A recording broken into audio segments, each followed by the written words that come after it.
Salmo 90. Salmo 90, ele é curtinho, nós vamos fazer uma leitura completa dele.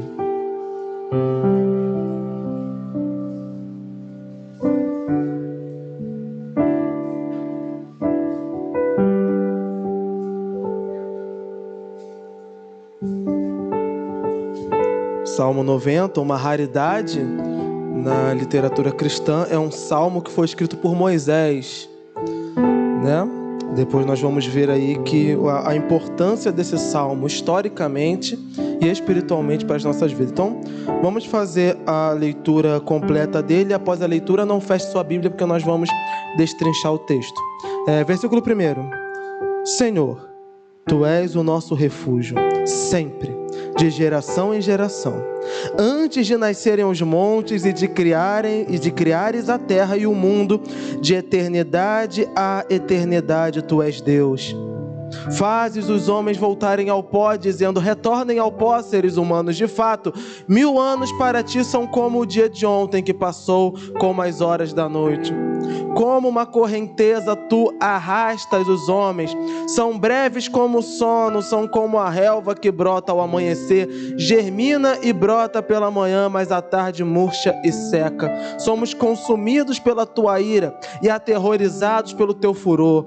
Conheces as nossas iniquidades, não escapam os nossos pecados secretos à luz da tua presença. Todos os nossos dias passam debaixo do teu furor, vão-se como um murmúrio. Os anos de nossa vida chegam a 70 ou a 80 para os que têm mais vigor. Entretanto, são anos difíceis e cheios de sofrimento, pois a vida passa e depressa nós voamos. Quem conhece o poder da tua ira? Pois o teu furor é tão grande como o temor que te é devido. Ensina-nos a contar os nossos dias, para que o nosso coração alcance sabedoria. Volta-te, Senhor. Até quando será assim? Tem compaixão dos teus servos. Satisfaze-nos pela manhã com o teu amor leal, e todos os nossos dias cantaremos felizes. Dá-nos alegria pelo tempo que nos afligiste, pelos anos em que tanto sofremos. Sejam manifestos os teus feitos aos teus servos e aos filhos deles o teu esplendor. Esteja sobre nós a bondade do nosso Deus soberano. Consolida para nós a obra de nossas mãos. Consolida a obra de nossas mãos. Vamos orar. Santo Deus, amado Pai, vem com Teu Espírito Santo nos conduzir nesse momento, Senhor, para que possamos verdadeiramente aprender a verdade da Tua palavra. Que, ó Deus, nossas vidas sejam verdadeiramente transformadas pelo poder da Tua palavra. Vem, ó Deus, e fala aos nossos corações nessa manhã. É o que te pedimos em nome de Cristo Jesus. Amém. O irmão pode se assentar?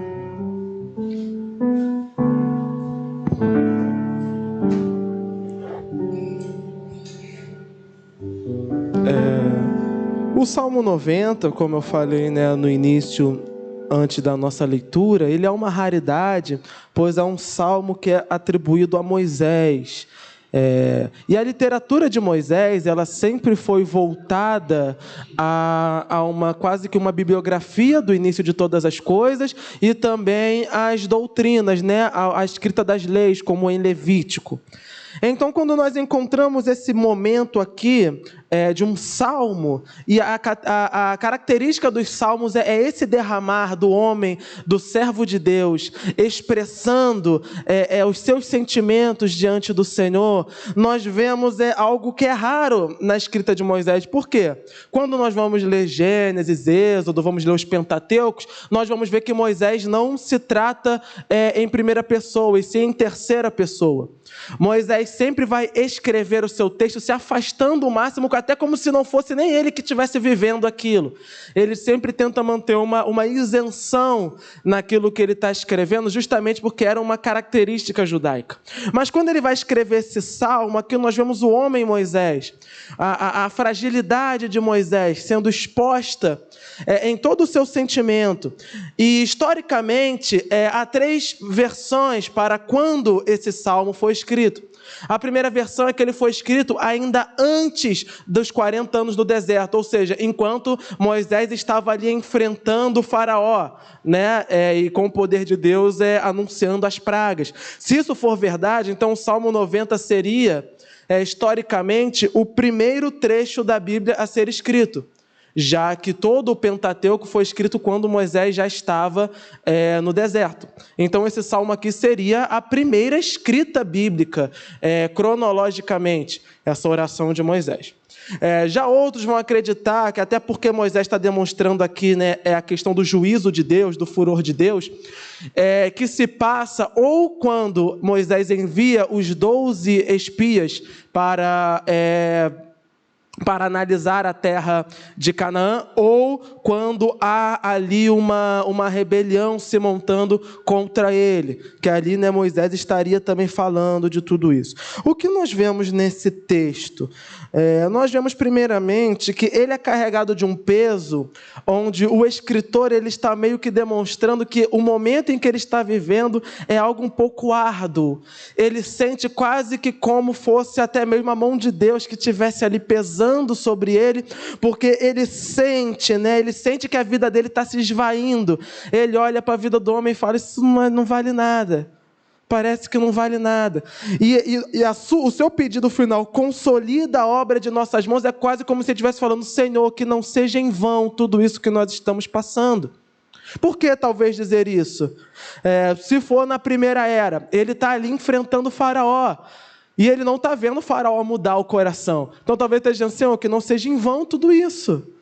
E outra, quando já no deserto, ele está vendo toda aquela geração morrer, porque eles não creram que Deus poderia colocá-los na terra prometida. Então ele, olhando essa situação, ele está dizendo: consolida a obra de nossas mãos, Senhor, nós já passamos por tudo isso, que não venha a ser em vão. Quando nós olhamos uma oração dessa vinda de Moisés, nós percebemos o peso espiritual que vem não somente pelo crente, mas principalmente aqueles que estão em uma posição de maior destaque ou talvez de liderança. Vamos olhar um pouquinho a vida de Moisés. Moisés, ele desde criança, né, já tem uma história milagrosa. Faraó ordena que todos os meninos sejam assassinados. Ele escapa e cresce no palácio de Faraó. Depois ali uma confusão, ele mata um egípcio, ele foge, e depois de 40 anos Deus o chama para voltar ao Egito e pregar a libertação do povo. Durante todo aquele período, ele começa a enfrentar milhares de batalhas, as cobranças do povo principalmente. E depois disso o mar se abre. A glória de Deus guia o povo pelo deserto.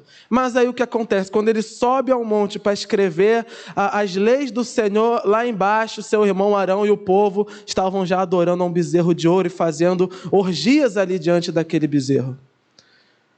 Então olha a tristeza daquele que foi chamado para Deus para uma missão, e de repente ele olha e vê: eu acho que vai ser tudo em vão, porque todas as maravilhas de Deus parece que não mudam o coração desse povo. O povo continua obstinado, o povo continua duro de coração.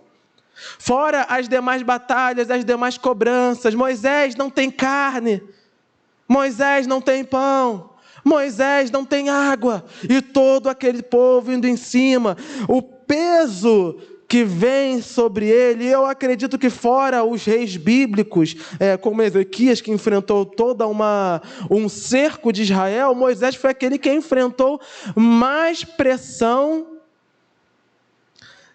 e a Bíblia vai dizer que ele era um homem manso, ele era um homem calmo, era um homem tranquilo.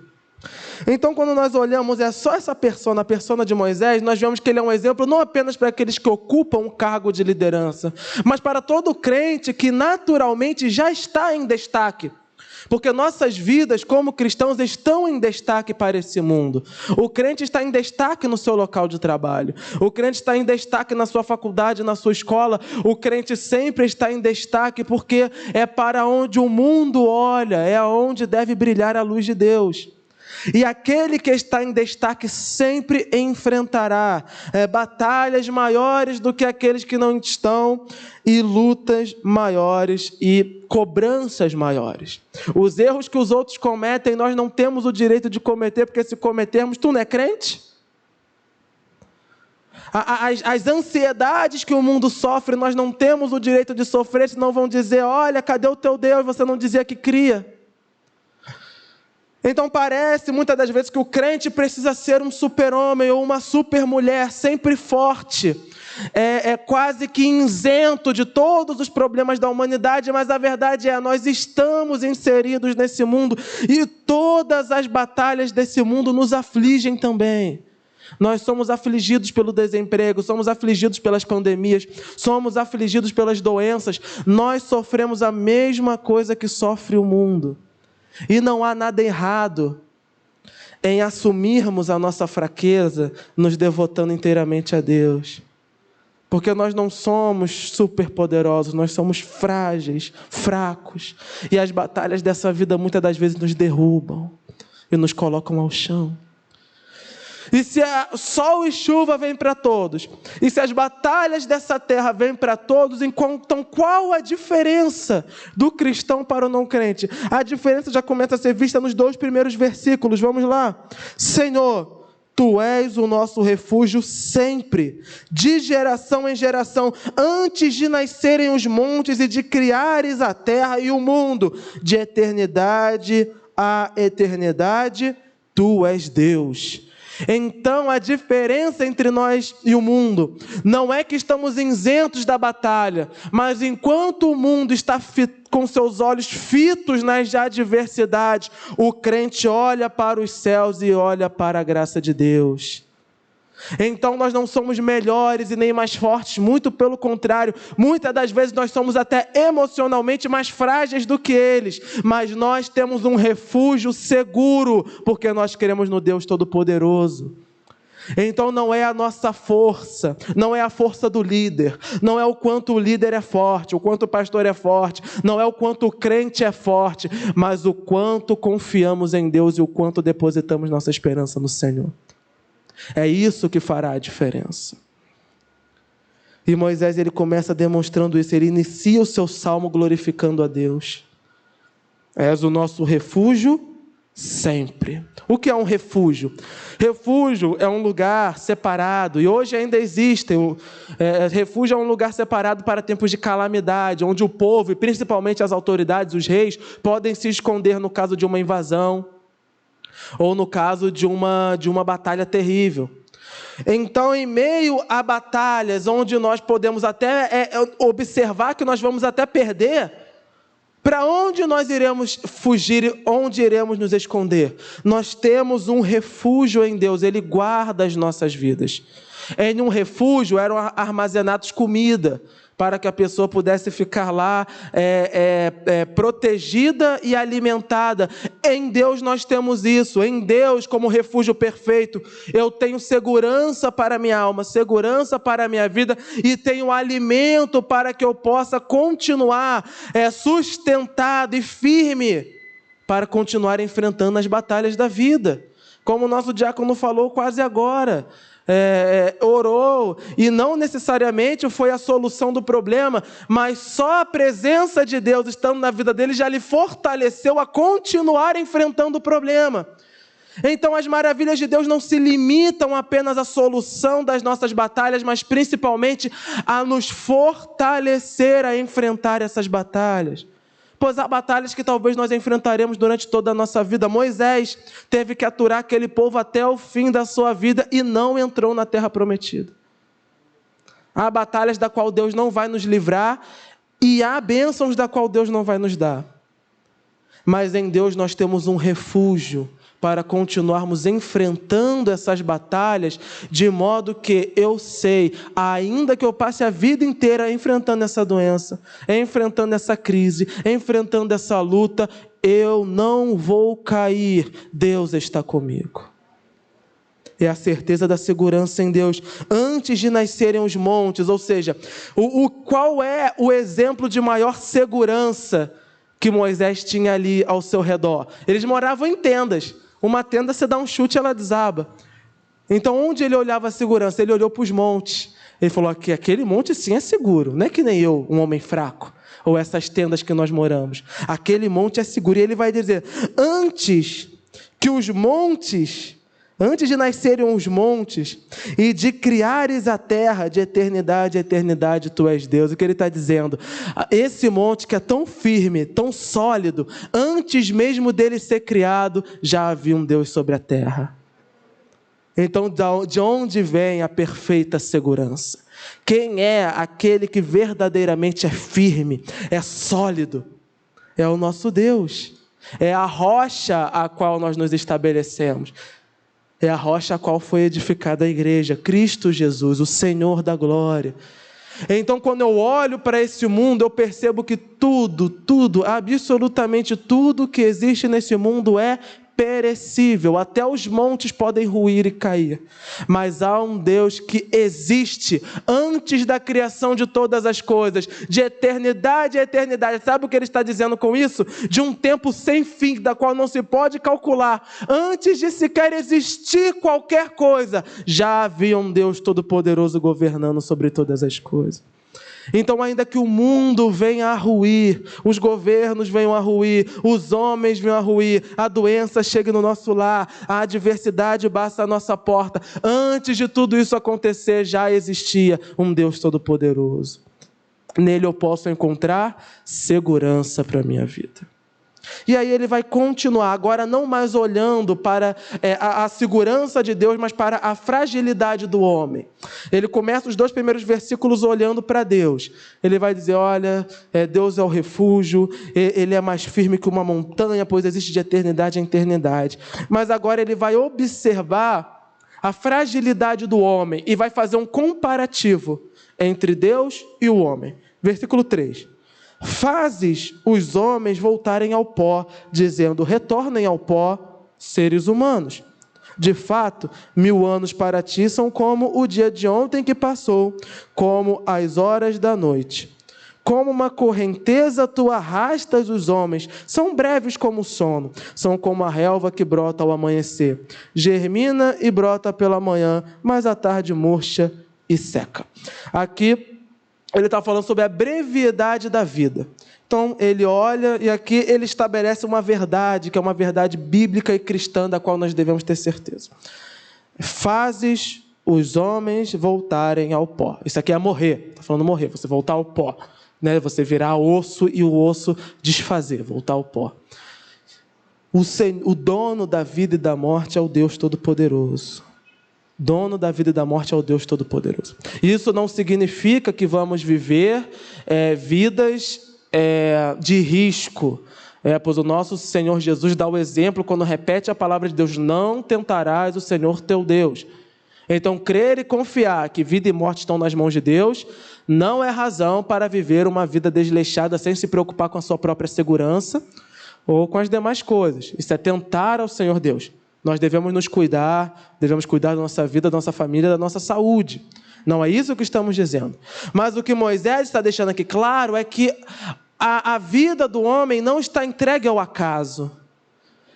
A vida do homem não caminha solta por aí. Há um Deus que controla o trilho da humanidade e cada ser humano está dentro, exatamente dentro daquilo que Deus estabelece para ele. O dia que Deus falar que vai morrer, mas também se não for da vontade de Deus, ressuscita, porque Ele é o Deus de todas as, é o Senhor de todas as coisas. Então o que Moisés está dizendo aqui não é Deus é o Senhor da vida, então vamos viver como se nada estivesse acontecendo. Não, o que ele está dizendo é confiem no Senhor. Por quê? Porque a nossa vida não é nada. Nossa vida é pó. E aqui Moisés começa a bater em qualquer orgulho e soberba que o homem possa ter. E essa pandemia veio para isso, não é? Quanta gente tão forte, caiu diante da doença. Quantas empresas ruíram diante da doença. E em contrapartida, quantos pequenos estão conseguindo se levantar e se manter de pé. A arrogância do homem não é nada, tudo depende de Deus. De nós nos exaltarmos e dizermos, olha, eu sou o cara, eu sou a mulher, eu vou fazer, eu vou acontecer. Vírus minúsculos que nós nem enxergamos acabam com a nossa vida. Nós não somos nada. Somos como pó. De fato, 1000 anos para ti são como o dia de ontem que passou como as horas da noite, né? Lá em Pedro vai dizer que 1000 anos para Deus são como um dia e um dia para Deus são como 1000 anos. Não sabemos se ele leu isso aqui ou se o Espírito Santo o inspirou da mesma forma. Mas outra verdade bíblica, o nosso tempo não é o mesmo de Deus. E Moisés está falando isso aqui no sentido de dizer, olha, está pensando que você tem 90 anos, viveu muito, isso para Deus não é nada, 1000 anos para Ele é como o dia de ontem. Isso aí para Deus não é nada, Ele já existe antes de todas as coisas. Quando nós vemos esse versículo, nós precisamos entender, Deus não precisa de nós para nada. Nossa vida não é nada, nós não somos nada. Nada, nada. Nada. Um dia para Ele é como 1000 nosso. Ele vê o nosso tempo passar, é como, aqui Ele vai dizer, como a correnteza tu arrasta os homens, são breves como o sono, como a relva que brota ao amanhecer. Ele faz aqui 2 comparativos, né? É como se fosse uma correnteza que leva e como a relva do amanhecer. Como assim? A correnteza você vê que ela vai passando, né? E a relva é o quê? É aquele vento que vem arrastando as folhas. Deus faz assim com a humanidade. Não é nada. Impérios da terra. Homens e mulheres. Não somos nada. Germina e brota pela manhã, mais tarde murcha e seca. É lindo, né? E nós estamos agora entrando no inverno, daqui a pouco vai vir a primavera. Vamos ver as flores brotarem novamente. Vamos ver a beleza da natureza no seu esplendor máximo. Aquilo murcha e seca. Aquela beleza é momentânea. E a humanidade não é a mesma coisa assim? Os anos de vigor vão se esvairindo. E às vezes até mais cedo existem pessoas jovens que têm graves problemas de saúde que não podem viver como se jovem fosse. Ou sofrem acidentes terríveis e ficam de cama o resto da vida. Então o furor da vida, a emoção da vida, isso também passa e murcha. Toda a beleza da humanidade é passageira. Tudo se esvai, vai secando. Então, quando nós observamos esses versículos, o que nós entendemos? Se a nossa esperança está em qualquer coisa dessa terra, a nossa esperança está baseada em pó e folhas secas. Porque uma hora nós observamos beleza e esplendor, mas num momento seguinte vai tudo ruir. Nada vai durar para sempre. Nada vai se manter de pé. E quando nós observamos esse comparativo, o que nós aprendemos aqui? Nós aprendemos que só Deus é de fato não apenas um refúgio eterno e firme, mas é também o único que pode gloriar-se sobre qualquer coisa. Toda a glória pertence a Deus e a mais ninguém. A mais ninguém. Porque os líderes humanos são fracos. Homens e mulheres da terra são fracos. Mas Ele não. Ele vê a nossa vida se esvairir e continua eterno. Ele vê o tempo se passar e continua soberano. A beleza do homem e da mulher vai se acabando, mas o Senhor continua glorioso de eternidade em eternidade. Ele é o máximo da beleza do universo. Nada é mais belo que o Deus Todo-Poderoso. Nada é maior que Ele. Nada subsiste a Ele. Versículo 7. Somos consumidos pela tua ira e aterrorizados pelo teu furor. Conheces as nossas iniquidades, não escapam os nossos pecados secretos. A luz da tua presença todos os dias passam debaixo do teu furor. Vão-se como um murmúrio. Os anos de nossa vida chegam a 70 ou a 80 para os que têm mais vigor. Entretanto, são anos difíceis e cheios de sofrimento, pois a vida passa depressa, voamos. Aqui ele vai além, porque o homem não é menor que Deus somente porque a sua vida é breve, mas porque há em nós algo chamado pecado. E o pecado vai consumindo as nossas vidas. São os nossos próprios pecados que vão dia a dia tirando a nossa alegria, tirando a nossa paz, tirando o nosso sossego.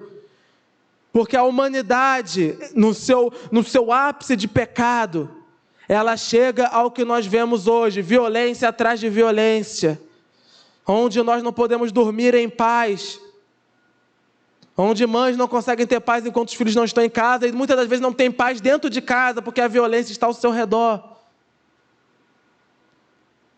É o pecado da corrupção que mata a nação, e vai nos deixando cada vez mais tristes e sem alegria. O pecado vai tirando isso de nós. Então, se nós não devemos nos gloriar pela nossa vida, muito menos podemos nos gloriar, porque em nós há pecado, e esse pecado vai nos consumindo dia a dia. O salário do pecado é a morte. E quando ele diz aqui que eles estão sofrendo o furor de Deus, ele está querendo dizer o quê? Todas as dificuldades que tem nessa vida é por causa do pecado. É como se fosse o furor de Deus. É como se o homem está lá plantando, não dá certo, é como se Deus estivesse desgostoso com a humanidade. Parece que nada vai para frente. Parece que tudo que eles tentam fazer não vai. Parece que eles estão sendo castigados por Deus, é o furor de Deus. Vamos lembrar que Moisés já viu o furor de Deus no seu ápice, quando ele viu que Deus matou todos os primogênitos do Egito. Fora os que já tinham morrido antes, você transformar a água em sangue. Quantos não morreram de sede com isso? E as demais doenças que vieram. Então Moisés já tinha visto o furor de Deus. Em próprio Israel, Deus abriu a terra para engolir um monte de gente. Deus fez uma infestação de cobras para castigar aquele povo, por causa do pecado. O que nós vemos aqui é que há um Deus todo-poderoso. Ele é o nosso refúgio e a nossa fortaleza. Mas diante dele nós não somos nada, e nós precisamos nos achegar a ele em humildade. Em humildade. Eu não me achego ao Deus Todo-Poderoso sem antes, e a Bíblia vai dizer, Paulo vai dizer, nós nos achegamos a Deus com ousadia. Nós somos ousados em orar a Deus. Por quê? Porque no Velho Testamento você não podia ir nem no Santo dos Santos. Havia ali uma cortina que separava, e quem entrasse sem permissão era fulminado. E aquele que tinha permissão, o sumo sacerdote, se entrasse com pecado, era fulminado. E hoje, pela graça de Deus, nós podemos nos achegar ao Santo dos Santos todos os dias. Nós oramos ao grande Eu Sou. Todos os dias, porque o véu se rasgou. A presença de Deus hoje habita em nós através do Espírito Santo. Mas a postura do servo de Deus em reverência ao Senhor deve se manter a mesma. Eu falei aqui ontem no culto jovem. Tem aí um grupo, que se diz cristão, que no meio do culto começou a cantar Bob Marley.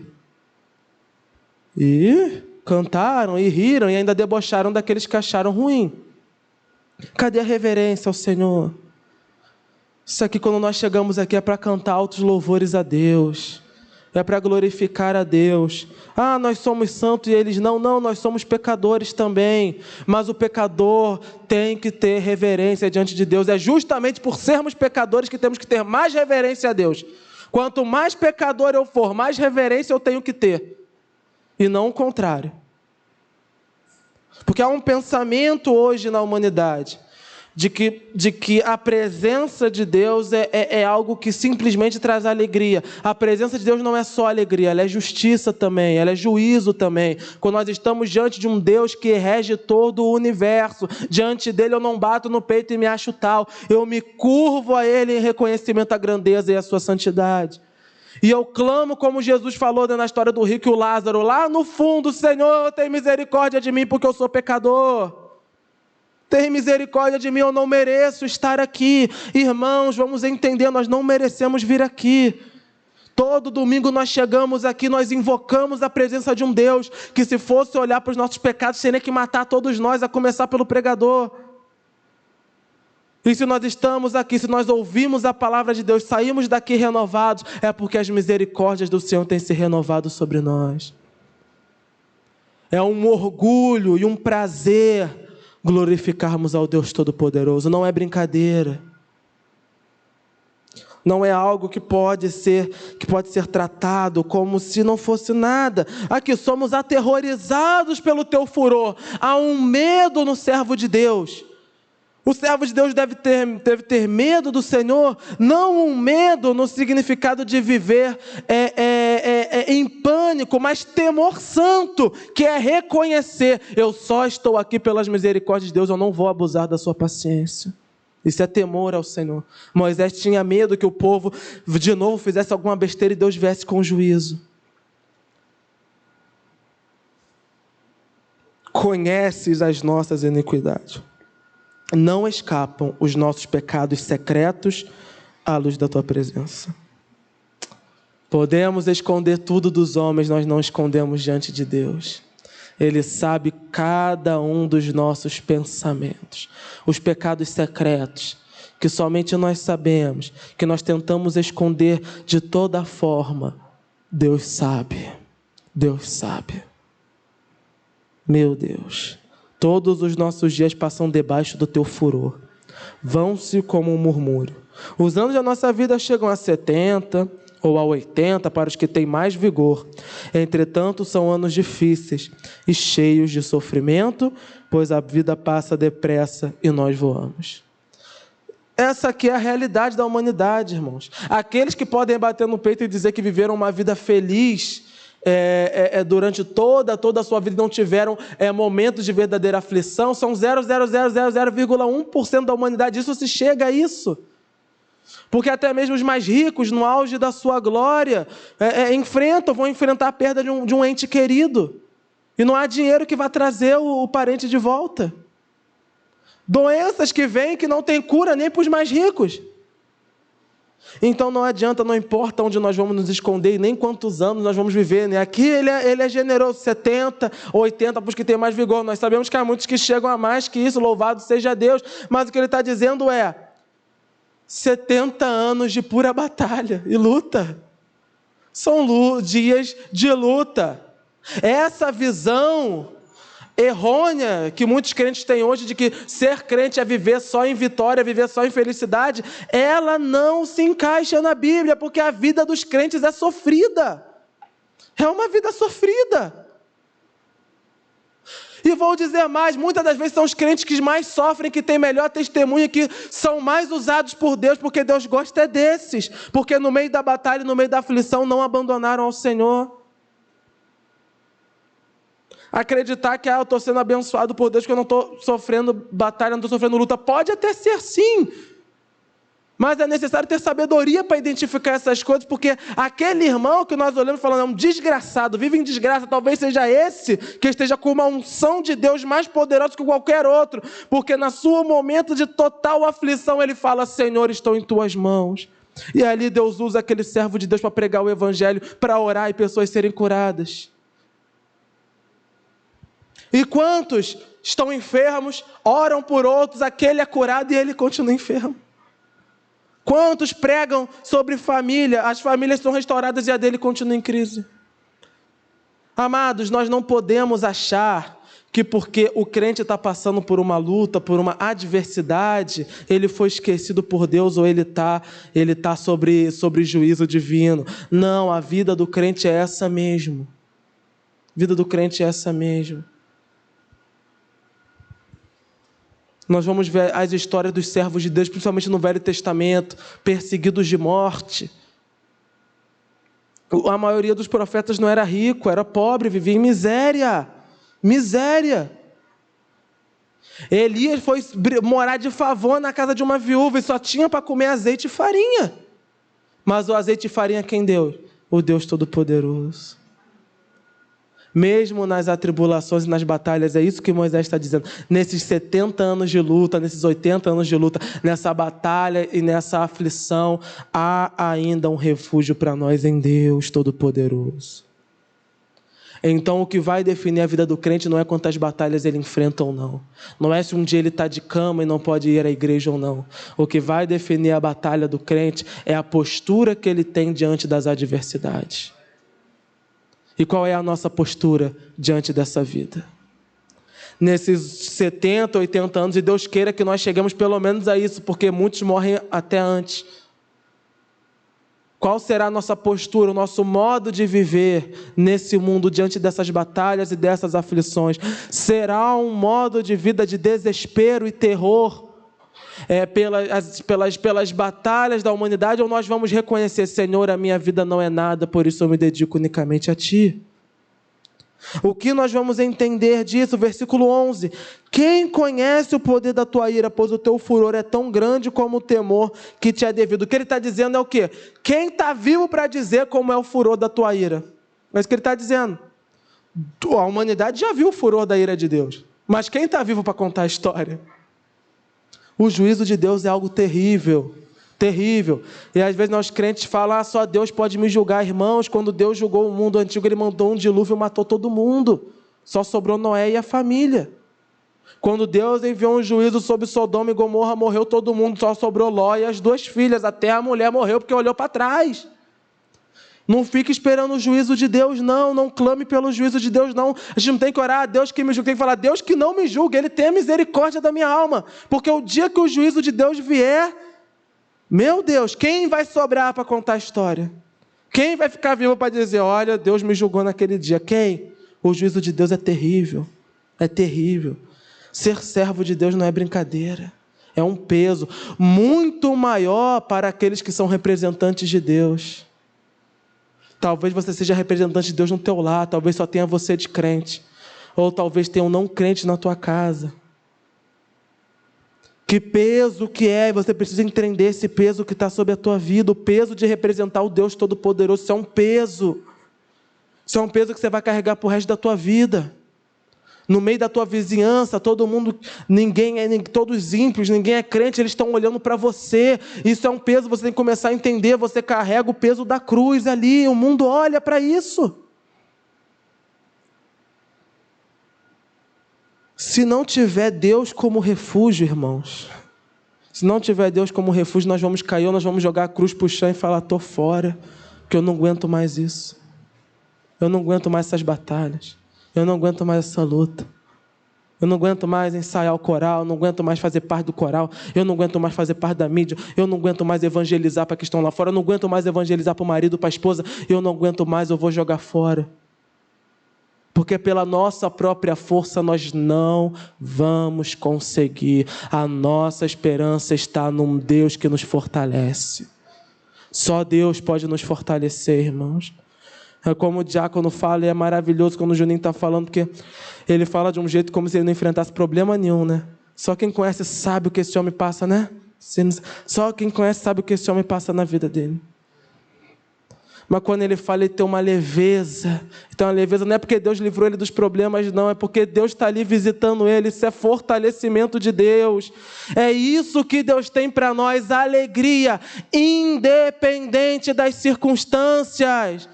O que Moisés está falando é isso: a vida do homem é quase toda de desgraça e de batalha. A única coisa boa que o homem pode ter na sua vida é se refugiar em Deus Todo-Poderoso.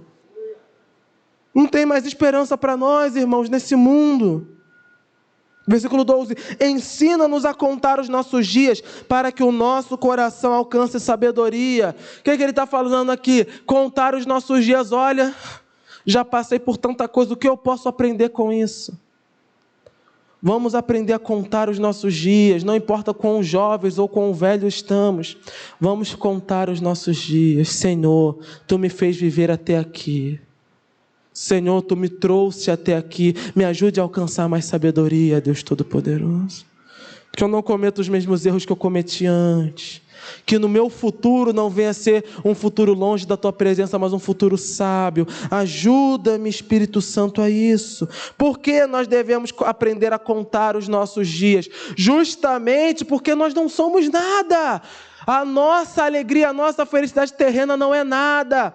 Coitado do homem que vive: estou com dinheiro, vou gastar, estou feliz, vou sair, vou fazer. Isso não é nada. Senhor, ajuda-nos a contar os nossos dias, para que a nossa felicidade não esteja voltada às coisas desse mundo.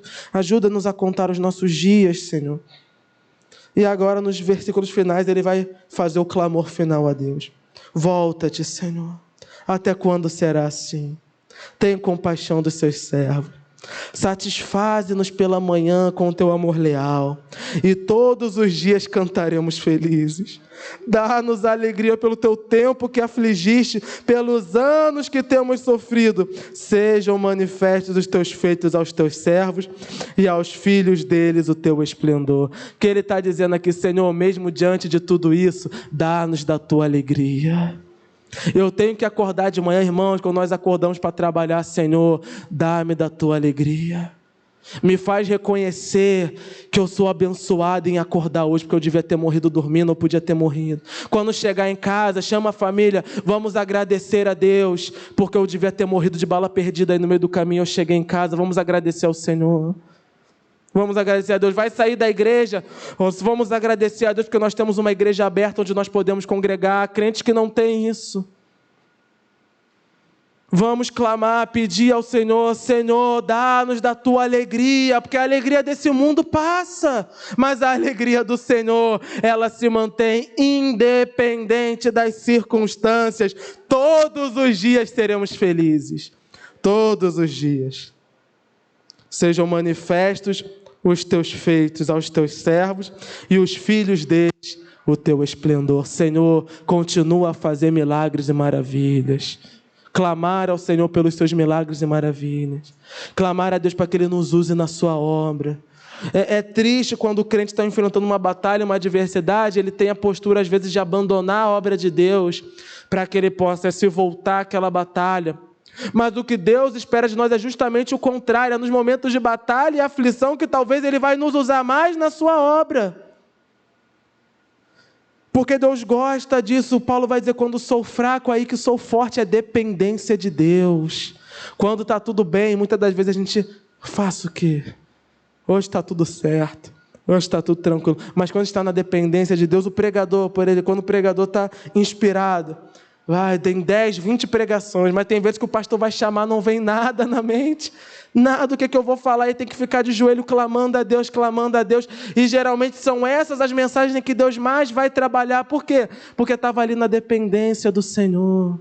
A mesma coisa são os trabalhos que nós fazemos, né? Pessoal do coral, que faz parte do coral sabe, as cantatas mais difíceis de ensaiar são as que saem melhores.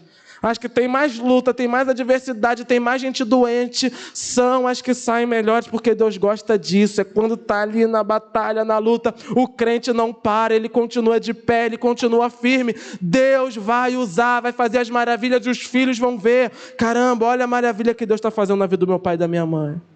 E eles vão brilhar também, porque eles estão aprendendo ali a viver dentro da maravilha de Deus, e a bênção de Deus entrando na nossa família, entrando na nossa casa. Mas isso começa como? Volta-te, Senhor. Até quando será assim? Clamar pela presença de Deus. Nós banalizamos muito a presença de Deus. Nós acordamos e dormimos com a certeza que Deus está conosco, e por isso nós paramos de dar valor a essa presença. Quando nós temos uma visita que nunca foi na nossa casa, é a maior, né?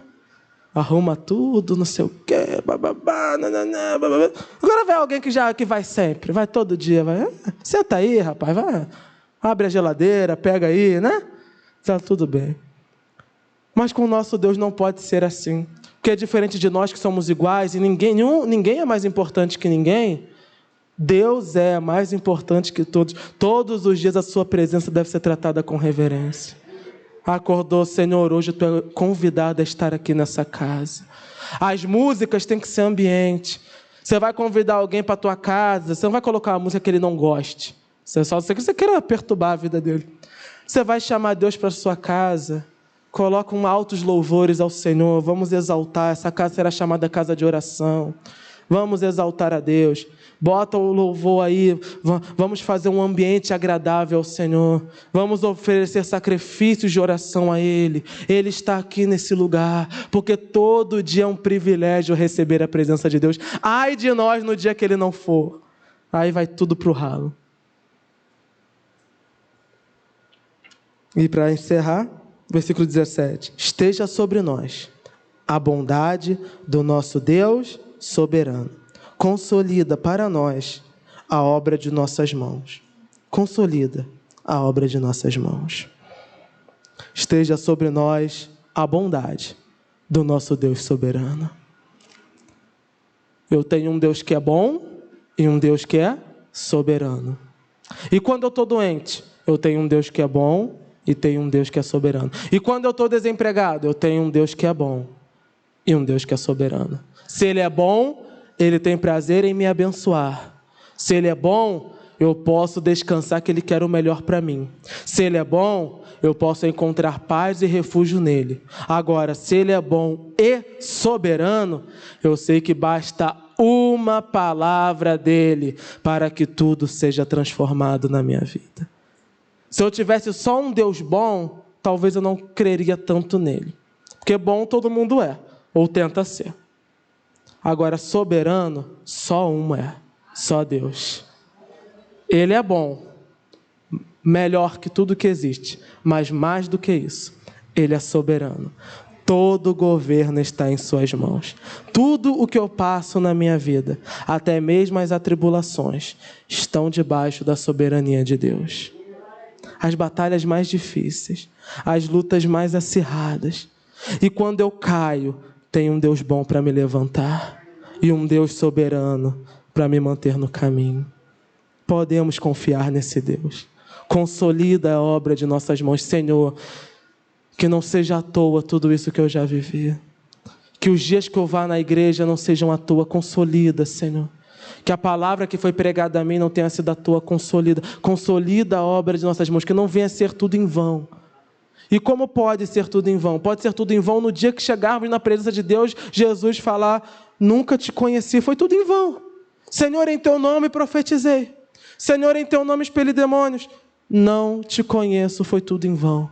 Agora, se eu padeci nessa terra, padeci, mas quando chegar lá em cima, Ele vai dizer: entrem no descanso, benditos de meu Pai. Eu vou poder dizer: valeu a pena, Deus consolidou a obra das minhas mãos. Toda a batalha, toda a luta, toda a enfermidade, tudo que eu passei nessa terra valeu a pena. O descanso de Deus é para mim. Consolida, Senhor, a obra de nossas mãos. Vamos nos colocar de pé. Vamos orar ao Senhor. Santo Deus, grandioso Pai. Oh Deus, como é maravilhoso ver esse escrito do Teu servo. Um homem de Deus que se derrama na Tua presença, reconhecendo a Tua grandeza e a pequenez humana. Que venhamos nós também a reconhecer isso. Reconhecer a nossa própria pequenez. Reconhecer que nós não somos nada. E com isso, ó Deus, não devemos nos sentir tristes, mas ao contrário. Porque se nós não somos nada e ainda assim Tu está conosco, grande é o Teu amor para conosco. Que alegria é ter um Deus bondoso e soberano cuidando da minha vida. Que alegria, ó Deus Todo-Poderoso. Ó Deus, o servo de Deus sofre as batalhas dessa terra, Senhor. Que não venha nunca em nosso coração o pensamento de que por causa das batalhas estamos distantes de Ti. Não, Senhor, não. Sol e chuva vêm para todos. As batalhas, ó Deus, vêm para todos, Senhor. Que o Teu servo, ó Deus, que está enfrentando adversidade, batalha, ele possa sentir hoje a Tua presença sobre a vida dele, ó Deus. Aqueles que estão, Pai, em lugar de destaque, Senhor. As lideranças da igreja, o nosso pastor, ó Deus, que carrega toda a carga, Senhor, espiritual, e todo, ó Deus, o peso, que ele venha ser agora, Senhor, sentir o Teu alívio em nome de Cristo Jesus, que a Tua presença venha sobre ele, ó Deus, e que ele saiba que as batalhas que ele enfrenta não são sinais de que esteja longe de Ti, mas ao contrário, justamente quando mais perto de Ti, maiores as batalhas, mas também maior será o Teu uso na obra, Senhor. Usa Teu servo cada vez mais. Usa os diáconos da igreja, os obreiros, ó Pai, a diaconia jovem, guarda a vida deles, ó Deus, das tentações dessa terra, Senhor. que são grandes. Os líderes de cada área da igreja, que muitas das vezes, ó Deus, não veem o trabalho ir para frente, Senhor, até pensam em desistir, ó Deus. Dá a eles, ó Pai, tua força, o teu ânimo, ó Deus. Fortalece-os, ó Pai. Dê a eles sabedoria, ó Deus, para que a igreja caminhe, Senhor. Todos aqueles que estão envolvidos, ó Pai, nas demais áreas da igreja, Senhor, que muitas das vezes, ó Pai, sofrem a tribulação atrás de atribulação e estão quase que sem forças para continuar na tua obra. Fortalece-os em nome de Cristo Jesus. Pois, ó Deus Todo-Poderoso, é na nossa fraqueza que tu se faz grande. Nada depende de nós, ó Deus, nós somos pó. Tudo depende de ti. Fortalece, ó Deus, os teus servos. Fortalece os membros, ó Deus, que muitas das vezes vêm, Senhor, debaixo de opressão dentro do próprio lar, opressão no trabalho, ó Deus, opressão, ó Deus, nas finanças, ó Pai, batalha atrás de batalha. Fortalece o teu servo, a tua serva, para que todos os dias ele levante pela manhã clamando a tua alegria, o teu renovo, a tua restauração, ó Deus poderoso, pois só tu, ó Deus, é o nosso sustento, só tu é a nossa fortaleza, só em ti nós podemos confiar. Alivia-nos, ó Deus, pois o teu jugo é leve, Senhor, o teu fardo não é pesado. Alivia-nos do jugo desse mundo, Senhor, das aflições dessa terra, e que não venha a ser em vão todo o trabalho de nossas mãos, Senhor. Que as professoras possam ver o seu trabalho, Senhor, fluir quando as crianças estiverem louvando e adorando a Deus.